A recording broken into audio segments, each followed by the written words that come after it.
We live? Think so. Or is it Memorex? That used to be a commercial. Is it live or is it Memorex? You got to be my age to remember that. We're live? Yep. All right, here we go. Thanks, folks. Appreciate you watching. Oh, I got to turn down my volume on my phone here. Sorry about that. Appreciate you tuning in for another episode of Elk Talk Live, brought to you by so many great companies: Bowtech, Leupold, Onyx, which we called Onyx Maps at one time, Tight Spot, Quivers, Ripcord Arrow Rest, Black Gold Sights, Rocky Mountain Elk Foundation. If not for them, we wouldn't be able to do this. And now we're back on Wednesday nights at 8 o'clock. Last week, all of you were so kind to let us roll it back to Tuesday.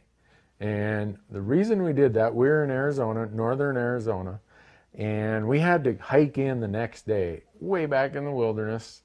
And it was, remember I told you the plan was go in 2 days early, figure it out, then hopefully sort it out, and then during the hunt, you get to pack one out? Well, it worked. The second evening, we shot a bull. So we drove over here right now to New Mexico, straight from Arizona, and we're going to do some scouting tomorrow and Friday because the season for the Leupold folks opens on Saturday.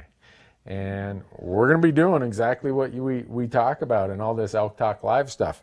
Remember, we talk about the 5 calendar periods. We got the early season, the pre-rut, peak rut, post-rut. Well, right now, peak rut is kind of in the distance. It's getting closer to post-rut. Right now, if we're going to see bulls with groups of cows, the odds are they're going to be the younger bulls, the 2.5 and 3.5 year old bulls. The old boys, the 5, 6, 7, 8-year-old bulls, they're going into these nasty, terrible places that are going to be a challenge to, 1, kill one, and 2, a challenge to get it out of there. So from here on out, the peak rut is kind of behind us. You're still going to hear some bugling. Most often it's going to be by the younger bulls. But that's what we're doing right now. And we'd really appreciate you folks accommodating us last week. Because of your accommodation, I think that was a big part of why we ended up and lucked out and were able to shoot a bull over in Arizona this weekend. So remember, if you like the Elk Talk Live thing, it's really important that you share this with your friends. And if you want to get notified, it's because there's going to be times where we might have to go live earlier or later on a different day. Make sure that you're texting the word Randy or the name Randy to 313131, or if you're in Canada, 393939. So, all right, are we ready, Marcus?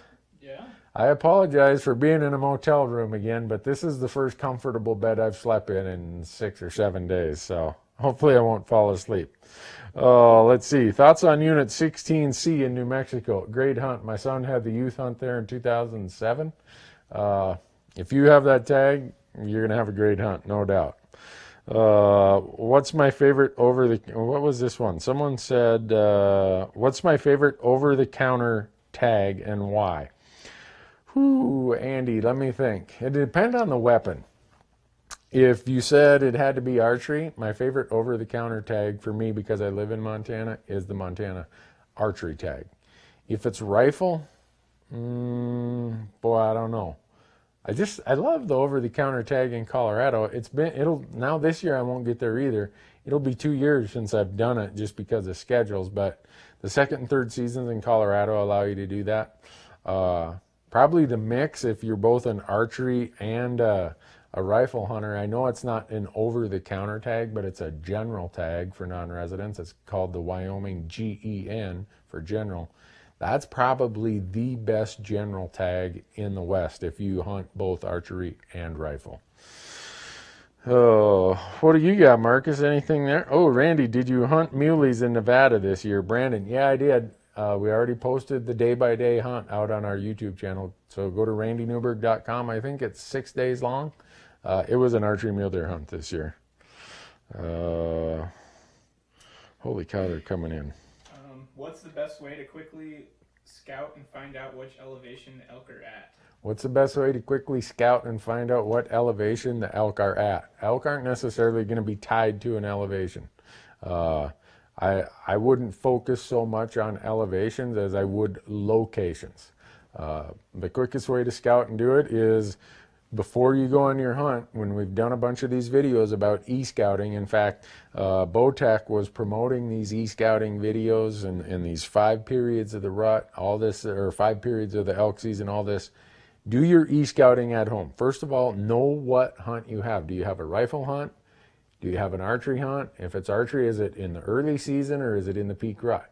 If you have a rifle tag, is it in the peak rut? Probably not.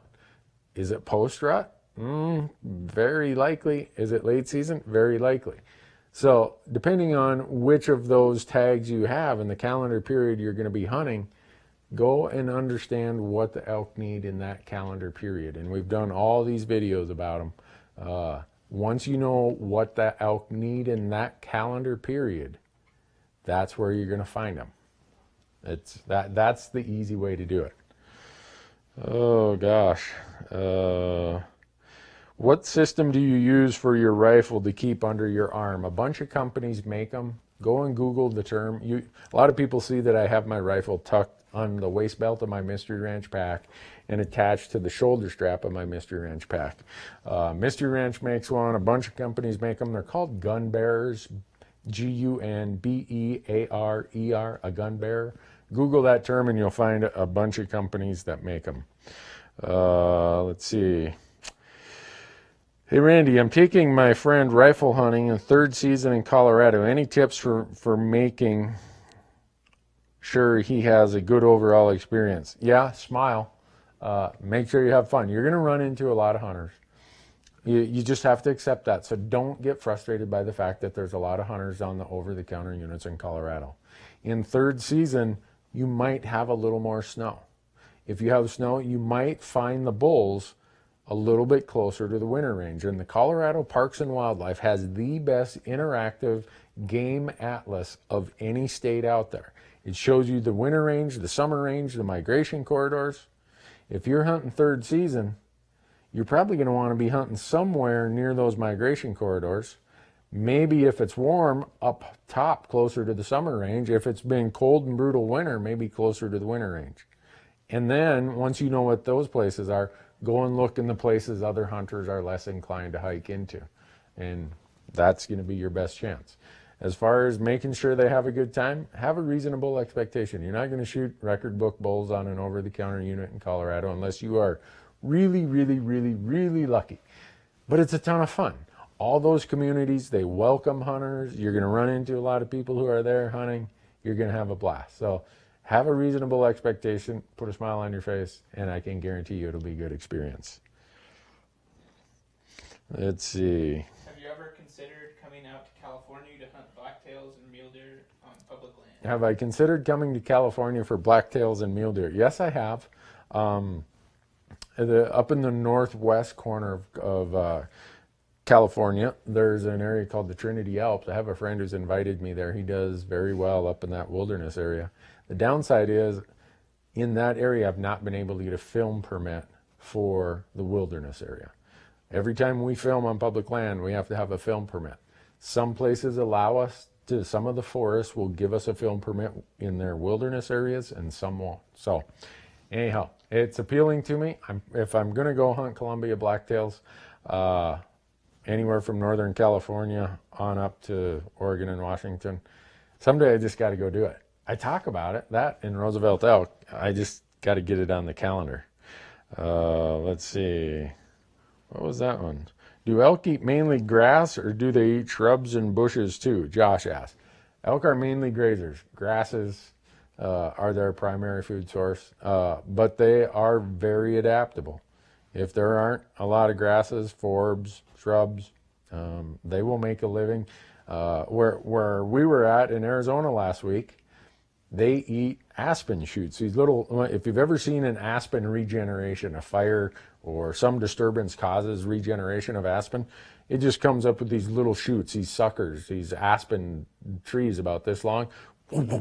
Elk are just creaming them. So mostly look for grasses, but they will select other highly nutritious stuff. But look mostly for the grasses. Does temperature change the effect of bulls from bugling? Steve Peter. I think temperature causes elk to be more active at night. It's not going to change the rut. And let's just talk about full moons and temperatures right now. Last week, this week, we were in the full moon period in Arizona. You could look out the tent and you would swear someone was shining a flashlight on my Hillyberg tent. It was that bright of a full moon. Now, if I listened to everybody, it'd be, oh, don't go hunt the full moon. Well, guess what? Elk were bugling all night long. We could hear them from our tent. During the day, they pretty much shut up because it was warm and it was a full moon. Now, in September, in the peak rut, people will say, oh, the rut's late this year. No, the rut is never late. The rut is a photo period thing that happens based on the amount of daylight. If you think about it, if elk were to change their rut period based on hot temperatures or accelerate it because of cold temperatures or because of full moons, their calves would be born too late or too early. There's a reason why all this happens. We have a tendency to think the rut is later because of hot weather. Like the question being asked is, how does hot weather affect bugling? It pushes it to be a nighttime activity. When it's really hot, a bull elk spends way more energy trying to stay cool, thermoregulating, than he probably does when it's 20 degrees out trying to stay warm. Same with the moon phase. If it's a full moon, my experience is that you're going to have most of that bugling activity at night. And since we hunt during the daylight, we have a tendency to say, oh, the rut's not going on. No, it's still going on. It's just, it changes what time during that 24-hour period, the nighttime, when a lot of it happens. Now in Montana this year, in a lot of the northern Rockies, we've had a lot of snow in September. We haven't had some of that hot weather. Some people are still saying, you know what, this week was really great. That week, didn't hear anything. So I think we as hunters try to find, I guess, reasons for what we're observing when really it's happening the way it always happens. But as far as temperatures, I think hot temperatures, you're going to see most of that activity happen at night. And it's a hard hunt when it's hot. That's why it makes it so hard, because they're bedded down in the shade during the day. Long way to answer a short question, but I thought it was good to expand on that.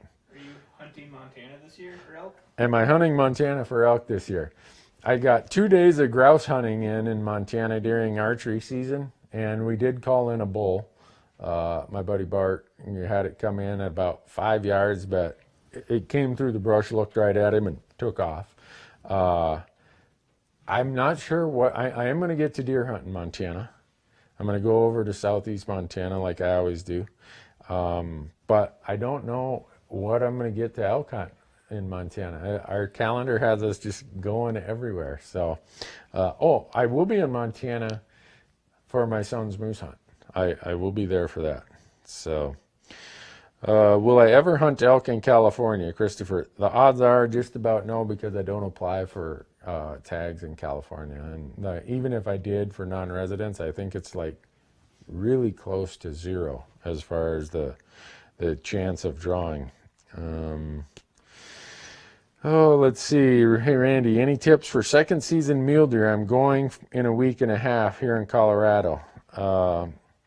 I can't say that I have any tips. The weather's going to dictate it. I think the second season Colorado, the second rifle season, is probably the hardest time to kill a mule deer. I've done it once, and man, I struggled. I did not. I saw a lot of people. The weather was warm.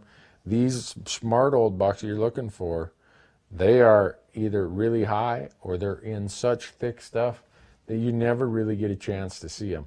I prefer to hunt the third season in Colorado. You have the second season, so there's not much you can do about it other than go there and know that you're going to have a lot of glassing. You're probably not going to see bucks moving like they will in the third season due to weather or due to the rut. Just glass and glass and glass and glass. And make sure you are there those absolute prime periods that you're in your glassing spot for that before the sun comes up in the morning, and you stay there until the sun goes down in the evening. Don't leave because you want to walk back to the truck with still some daylight. If you do, you're leaving these prime places at the prime time, and that's the whole idea of increasing your chance for success. So, you got anything over there, Marcus? Yeah. Do you know anything about elk hunting in Texas? No, I don't know anything about. That question is, do I know anything about elk hunting in Texas? I don't.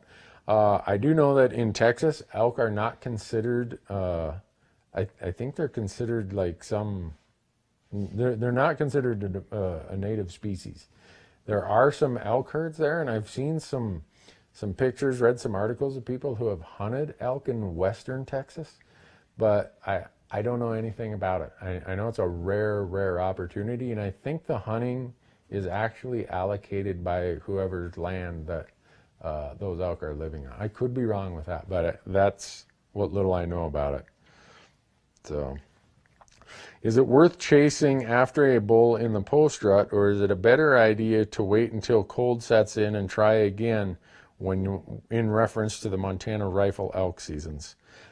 If I had a Montana rifle elk tag and I had to pick my 1 week to come to Montana, I would pick the latter part of the season, the post rut period, because this year I think, when do we open in Montana this year? The 21st? Yeah, somewhere. Okay. You might hear a little bit of faint bugling, but after the first day of shots going off, they're going into their sanctuaries. If you're hunting mature bull elk on public land, you're going to have better luck the last week of season than you are the first week of season. As a general rule, less hunting pressure, the weather's going to be more in your favor. I would prefer to go later. Let's see. Marcus, here's a call out to you. Colby says, Marcus, you're the real MVP. You're the guy who spots everything. Who says that? Some guy, Colby here. What are you paying him, or what's the deal here? Advice on finding big bulls looking for a second cycle cow. That's what we hope that we do this week in New Mexico.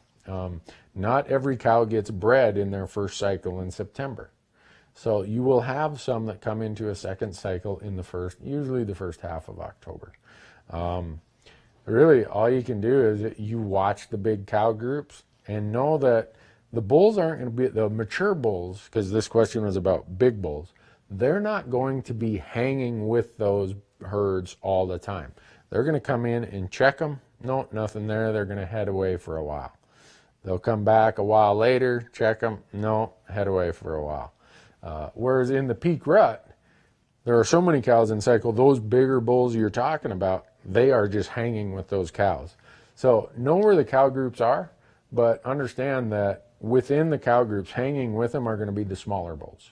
The bigger bulls, if there is some second cycle activity, they're going to be nearby, and they're going to come and do their checking, but they're not going to be with the cows nonstop. So just be patient. Know that you got to sit and watch those cows maybe all day long before you see or hear one of the bulls you're looking for.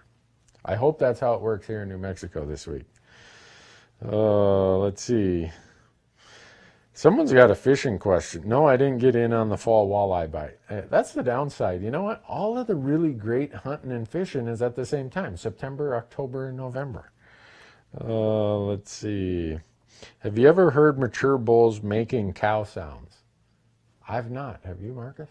I've heard them make some really weird sounds. Yeah, the bull I shot this week in Arizona, we thought it was a burro. They have wild burros in Arizona, and we heard this. I'm like, and the camera guys heard it first, because protect your hearing if you can. It's frustrating to try to listen to bugling elk if you haven't protected your hearing, which Randy has not. You have to rely on camera guys. But we go up there and we get close and we're set up, and I'm like, you sure that's not a burro? It turned out to be the weirdest sounding elk bugle you've ever heard. And you don't got to worry about him making that weird noise in the woods anymore, because he's in the freezer. But let's see. Will group applying for tags in New Mexico affect your draw odds? No, it won't. Here's how it works in just about every state that you party at, is that your party gets assigned one random number. So in New Mexico, there's no point system. Whether it's a group of 2, 1, 2, 3, or 4, your group gets one random number.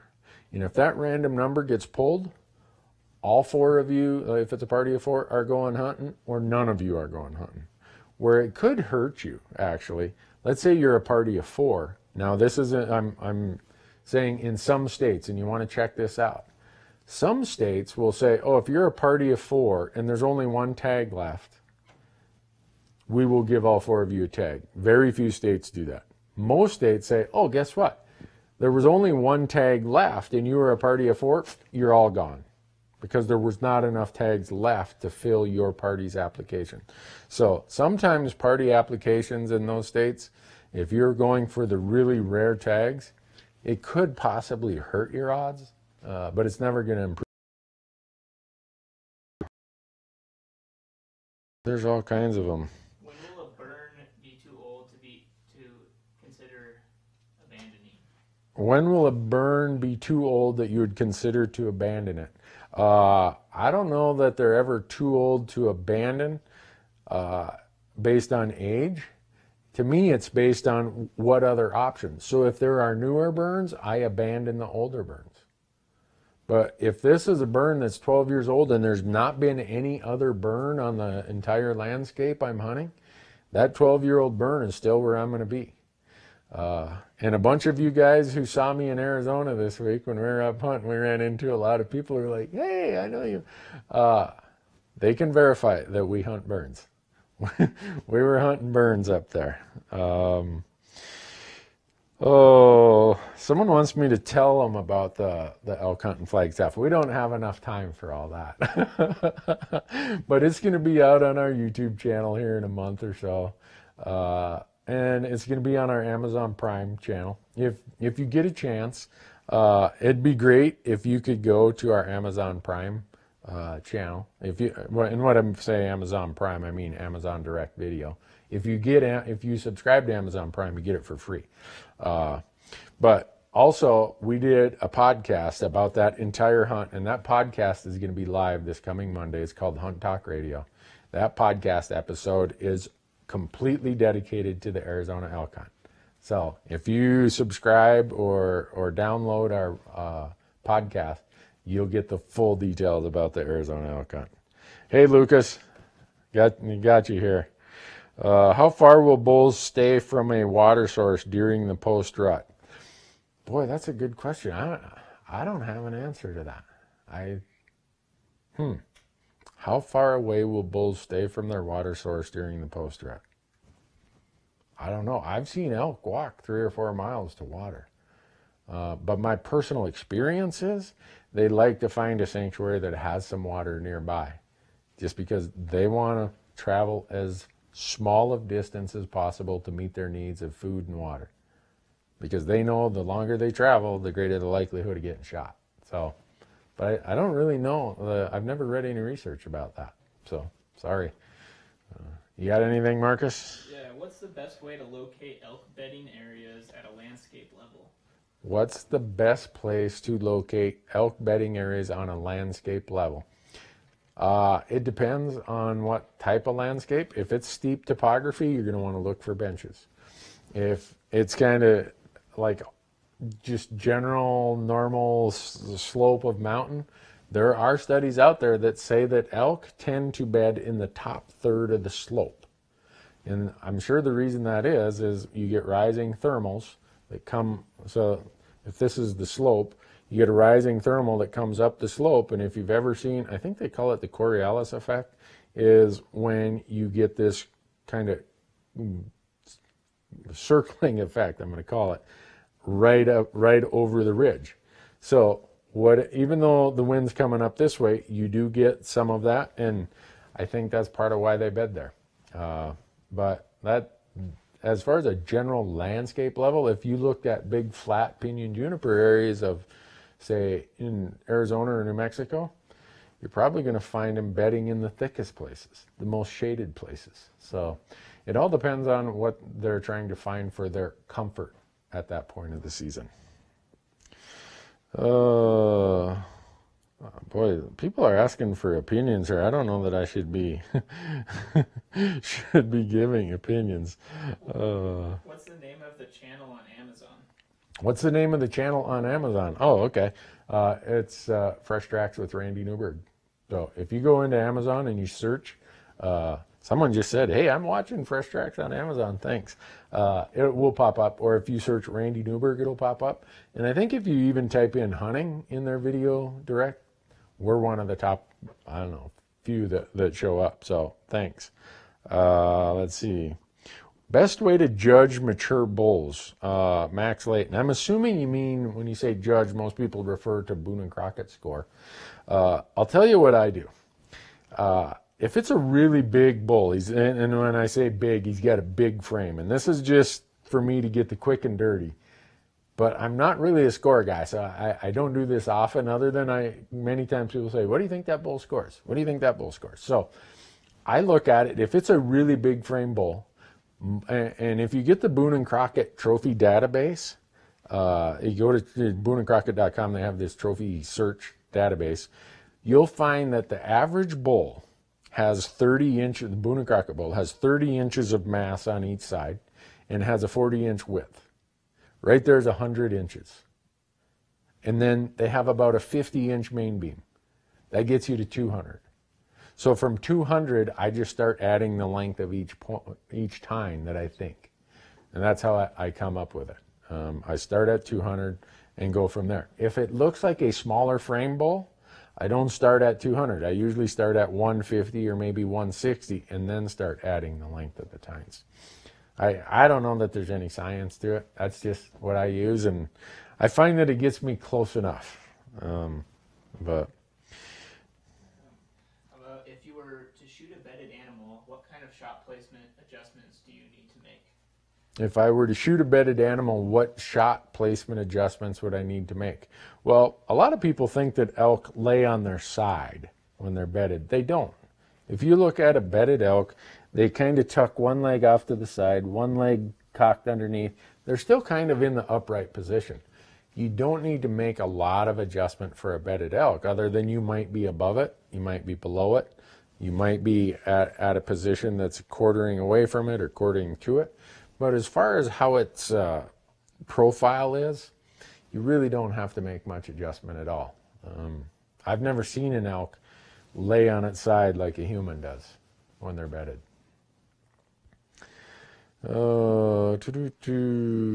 Someone asked, Randy, we'll be muley hunting in Montana first week in November. Will we hit the rut? For muleys, you're going to be about a week early. The peak rut for Montana, according to the biologist, is about November 15th.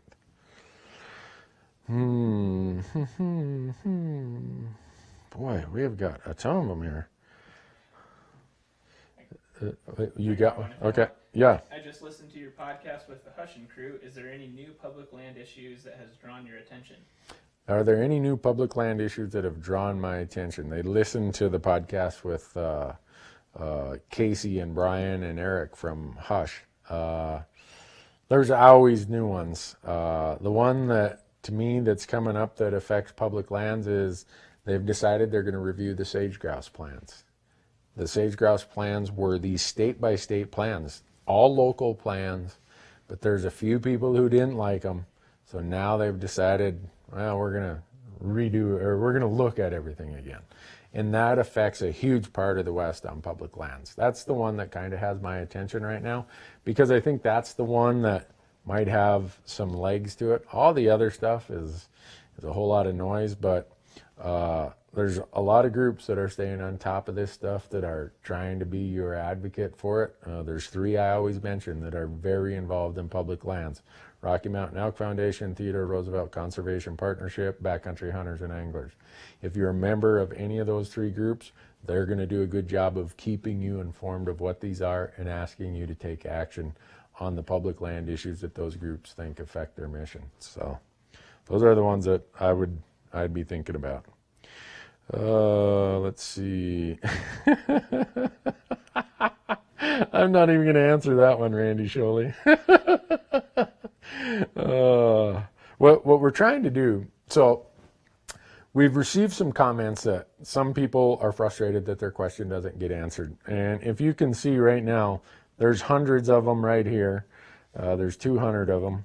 And between Facebook, the multiple Facebook pages that this streams on, the YouTube channels, and the live stream channels, we can't get to them all. So I'm really sorry that we can't. What we try to do, now that we've been doing this for a while, is we try to scroll through and find the ones that are different. We don't want to be answering the same question all the time. So if we don't get to your question, please understand it might be one we answered 3 weeks ago or 2 months ago. We're trying to make sure that the information is relevant and not repetitive. You've said before, this is Lander, that bulls will stay out of big open meadows during post-rut. Why? Because they don't want to get shot. The bulls that stand out in big open meadows in post-rut, which is the peak rifle hunting season, that trait gets cleaned out of the gene pool. It just, the older bulls have figured that out. That's just how it is. Colin asks, Randy, ever hunted antelope in Utah? Any plans to do so? Yes, I have one time, a long time ago. And I will whenever I decide to burn my points. Me and a couple other non-residents are the people with the maximum non-resident antelope points in Utah. I think I have 19 or 20. Whatever the maximum is for non-residents, I'm one of the 2 or 3 guys with that. So whenever it fits my schedule, I'll do that. But here's the problem. Utah always has their antelope season like September 12th through the 20th. September 12th through the 20th, I'm going to be standing in the elk woods with my bow tack in my hand. So the odds are I might die with all those antelope points in Utah. You never know. Here's a good one. This one's relevant to this hunt, Marcus, because on our way from Arizona to here, yesterday we stopped in New Mexico. We had an antelope permit and we filled that tag. We weren't hunting for big trophies. We just wanted an antelope to eat. Because when the loophole crew gets here, our goal is to eat that antelope in the next week. There'll be 5 of us. And so Jason says, you guys harvest a lot of game. Do you do your own butchering? Yes, we try to do it if we possibly can. Sometimes we're on the road. We don't have any choice. It's like going from here to here to here to here, and we have to use a commercial processor. Are there any recommendations or instructional books or videos? I think Hank Shaw's book, Buck Moose, has a lot of really good stuff in there. So if you go to Amazon and buy Hank Shaw's book, I think you'll get a lot of really good information out of that. Let's see. Have you ever hunted the same bull 2 years in a row? Yeah, I have. And I never did kill him. He probably died of old age. You got anything over there, Marcus? Yeah, what kind of precautions should I take to secure my valuables in my truck while I'm hunting on public land? What precautions take to secure your valuables in your truck while hunting on public land? That's a good question. This year I've had 2 friends get their vehicles broke into. It's frustrating. I don't know that I have a really, really good answer. You know, obviously lock everything up. Don't leave anything valuable there. We have a cargo trailer and we lock anything really valuable in the cargo trailer because you can easily pop out a window, but it's going to take a little bit of effort to get into my cargo trailer when it's fully locked up. But I know that most people can't do that. So I wish I had an answer for that one. It's so frustrating to hear that is happening out there, but it does. But one thing we talked about last week, and I hope that a bunch of you have done it. I've seen a lot of it out on social media, so I think a bunch of you are doing it. But if you go to bowtacharchery.com, they have this, it's like a social media picture frame. You put your picture in it, and Bowtac's got a bunch of cool stuff going on there, but it says, I'm a bow hunter. And so your social media picture will be framed with their, I'm not even sure how they do it, but if you go to bowtacharchery.com, you'll see this thing. Click on it, and you can, I think you download it, and then when you upload your picture, you put that frame on it, and You kind of get to rep the sport, I guess. Show your colors that you're a bow hunter. So go to bowtecharchery.com and it'll be there. Favorite elk caliber to use and what bullet? You know, because it's been asked before, I'm going to answer it again because it gets asked so many times. Got asked in Arizona this week. Most of you know that I use a Howa Alpine mountain rifle. It's a lightweight rifle. And the reason it can be lightweight is because it has a short action. The short action cartridges are the 308 type cartridges. 308, 7mm08, let's see, 243. Those short action cartridges allow a more compact and lighter rifle. When I'm mountain hunting, that's what I like to have. I shot the bull in Arizona last week with a 308 Howa Alpine mountain rifle, used a 165 grain Nosler partition. And that bull got hit right here on the shoulder blade, or on the point of the shoulder, because it's the only shot I had up the hill. And he went about 30 yards. And the amount of destruction that partition, 165 grain Nosler partition out of a 308, when you see that video of how much destruction that did, no one's going to doubt that a 308 with partitions is it's elk medicine for sure. So that's my favorite to use because it's the most accurate elk rifle I have. I use high quality bullets. I got a really lightweight scope on it. I have a Leupold VX6 HD 2-12. Some of my other rifles have bigger scopes. VX5, which is a 3-15 that I have, VX3Is. But when I'm looking for a really lightweight rifle, there's no sense in having a really lightweight rifle and then putting a really heavy bunch of other stuff on it, whether it's slings, bipods, a really big scope that might add an extra 4 or 5 ounces. So I go with the Leupold VX6. The 2-12 is what I use on my lightweight rifles. And I can't even tell you how much better they perform than I do. So, oh gosh. How many pins, Blaine Bishop, how many pins do you shoot on your bow? Ranges for each pin. For me, I have a black gold Ascent sight, and a lot of you have seen me talk about this. I have a Bowtech Rain 7, and on the black gold Ascent sights, you can get them in 3, 5, and 7, I believe. I should know that, but I don't. I buy the 5 and I take one of the pins off. I have 4 pins, and they start at 20, 30, 40, 50. Those are, if it's out past 50 yards, I got to get closer. And just my personal ethos of how I do it. So, wow, Justin says, I got a bull tag for the Ashland area in Montana. Any advice? Yeah, I had that tag in 2009. If you go out to our YouTube channel, you'll see it. Those are the most nomadic elk I've ever hunted in my life. You will see them here today and 7 miles away. The same exact herd, the same bulls. You'll see them 5, 7 miles away the next day. Crazy. Don't give up. Elk densities are very low out there. There's some super quality bulls. The world record archery was shot there last year, so it's a high demand tag. Go there, have fun, work hard at it, have reasonable expectations, and hopefully you find one of those good bulls. Oh, wow. What do I use to recharge my rain gear? I don't. My Sitka Stormfront rain gear, I don't have to recharge it. I can wash it, throw it in the dryer, everything, and it works like new. So if you have to recharge your rain gear, maybe it's just water resistant, not waterproof. You'll put a DWR finish on it, spray of some sort probably. That's what most people say when they say recharge it. But with my Sitka bomb-proof Stormfront stuff, I don't have to recharge it at all. So just wash it and off you go.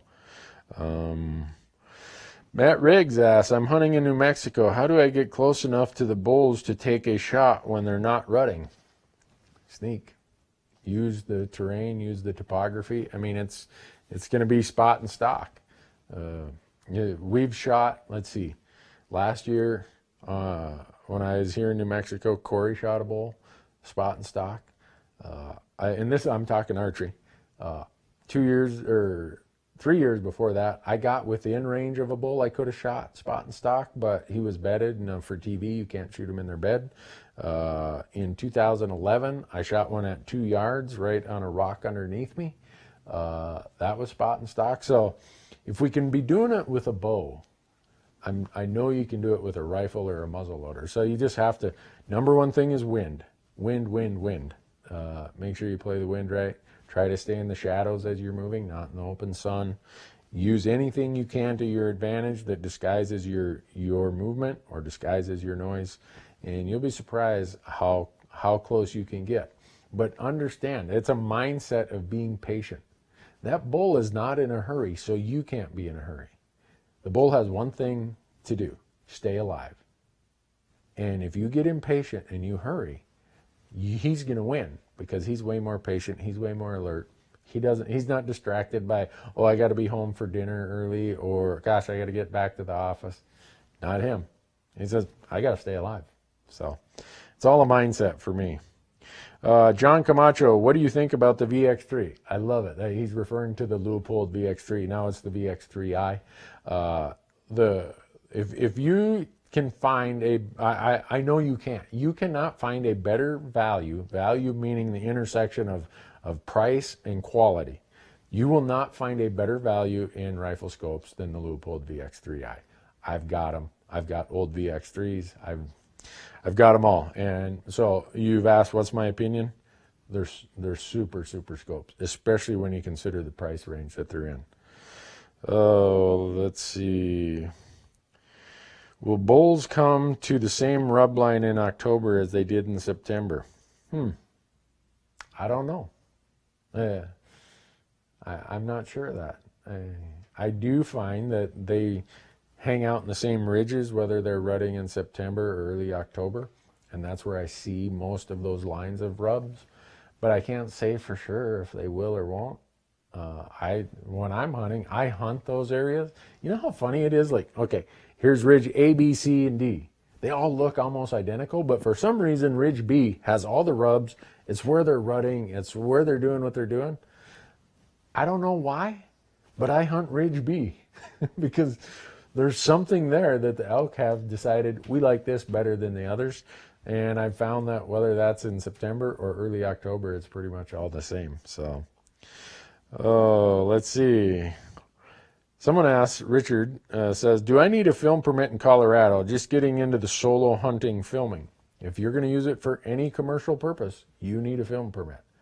If you've got a YouTube channel you've monetized, if you're going to sell the footage, if you're going to get equipment in exchange for filming it, if you're doing anything to earn value or revenue, that's a commercial activity.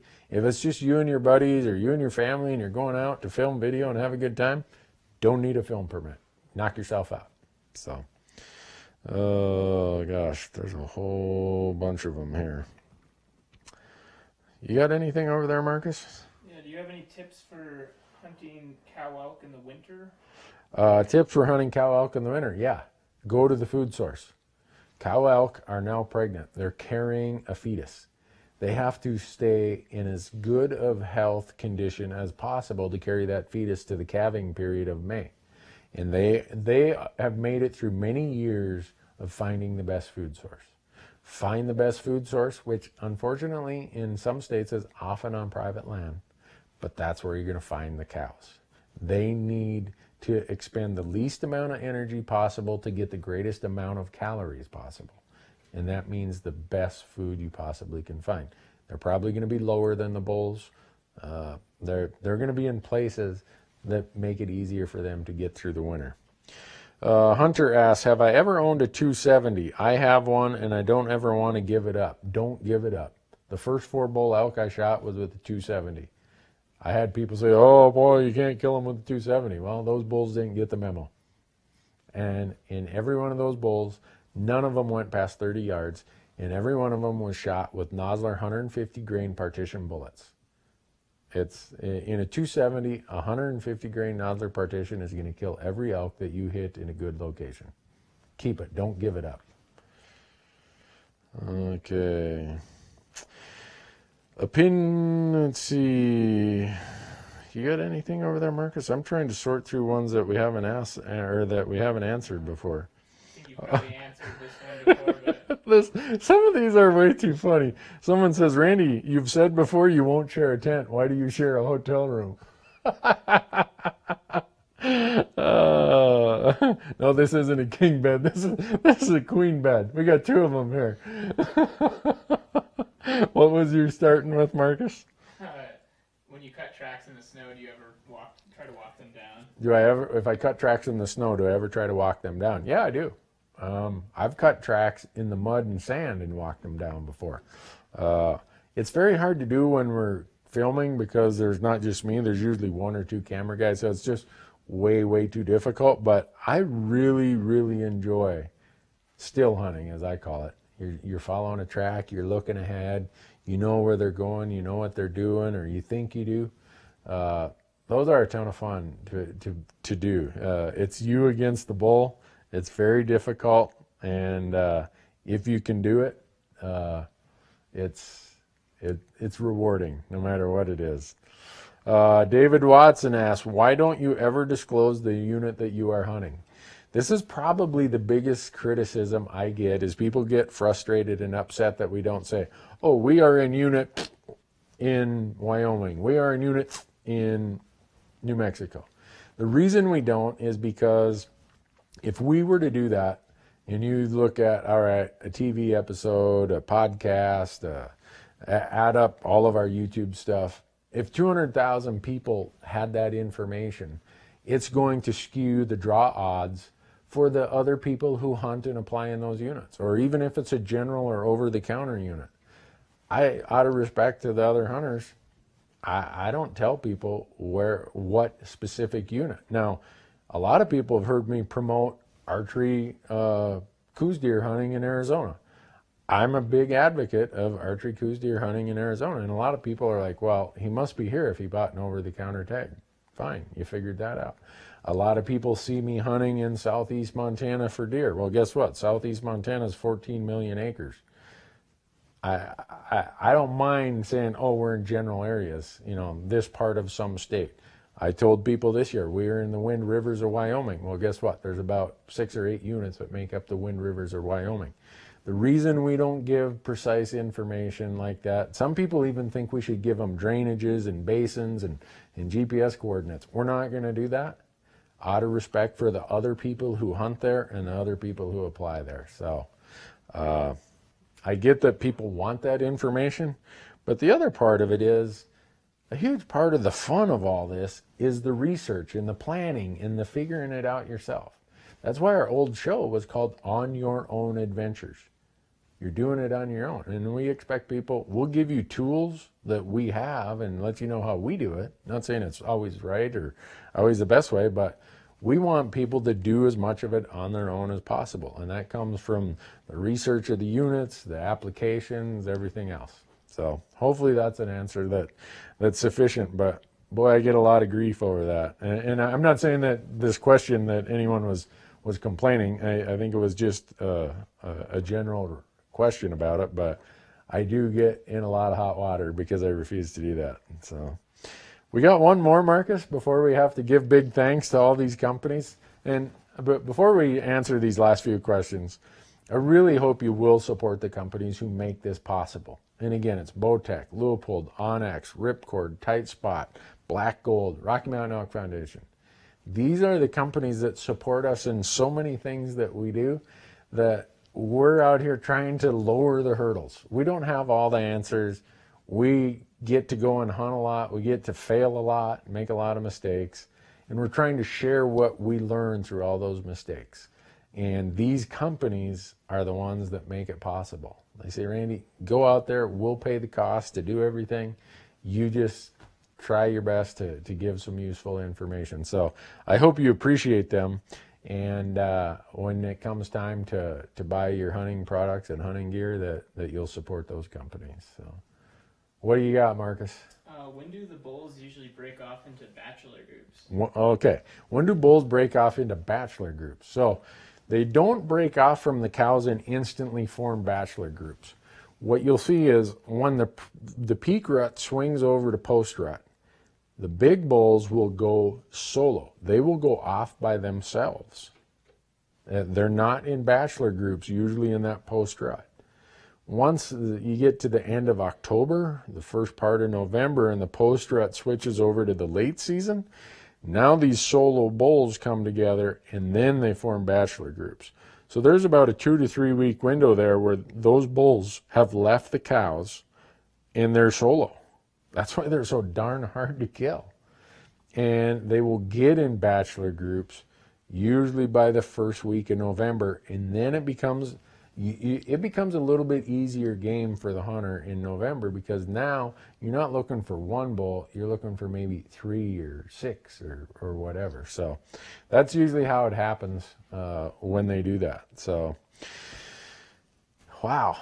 Next Wednesday is what? The 18th? Yeah.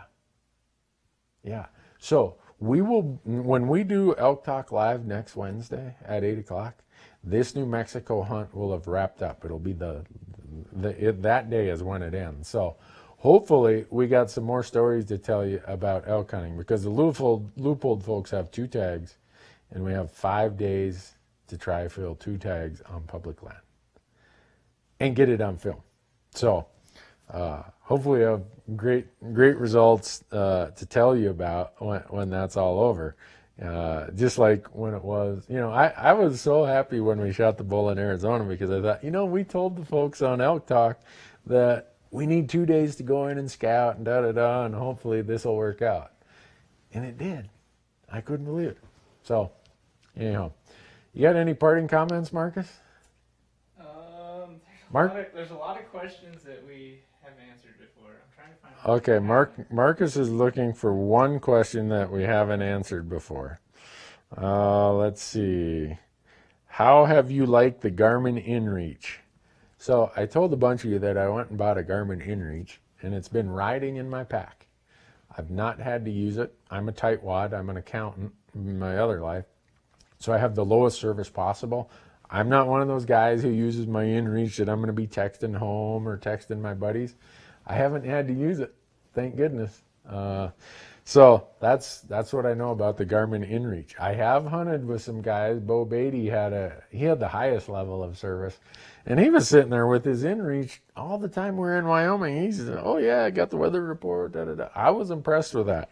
But I'm too tight to pay for that that level of service. So I want to use the money for tags and all the other things that I need for hunting. So, all right, I think that's a wrap, Marcus. We did this 52 minutes today.